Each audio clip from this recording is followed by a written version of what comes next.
तुम्ही पाहत आहात MCN न्यूज मराठी।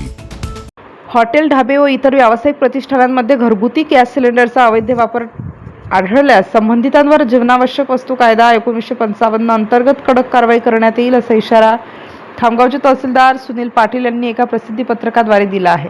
बुलढाणा जिल्हाधिकारी कार्यालय यांच्या निर्देशानुसार तालुकास्तरीय विशेष दक्षता पथकाची स्थापना करण्यात आली। या पथकाद्वारे तालुक्यातील गॅस एजन्सी व पेट्रोल पंपाची अचानक तपासणी करण्यात येणार आहे। प्रशासनाकडून खामगाव शहर व तालुक्यातील सर्व गॅस एजन्सी, पेट्रोल पंप चालक, हॉटेल, उपहारगृह, ढाबा मालक तसेच मंगल कार्यालय चालकांना स्पष्ट सूचना देण्यात आल्या आहेत।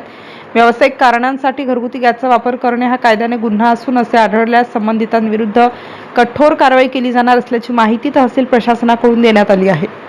सध्या तालुक्यात पेट्रोल, डिझेल आणि घरगुती गॅसचा साठा मुबलक प्रमाणात उपलब्ध असल्याची माहिती प्रशासनाने दिली आहे। त्यामुळे नागरिकांनी टंचाईबाबतच्या अफवांवर विश्वास ठेवू नये, चुकीच्या बातम्यांना बळी न पडता प्रशासनाला सहकार्य करावे, असे आवाहन देखील तहसीलदार सुनील पाटील व निरीक्षण अधिकारी रोशनी फुलझले यांनी केले आहे। MCN न्यूज मराठीकरिता खामगाववरून शेख अजीज मोहम्मद।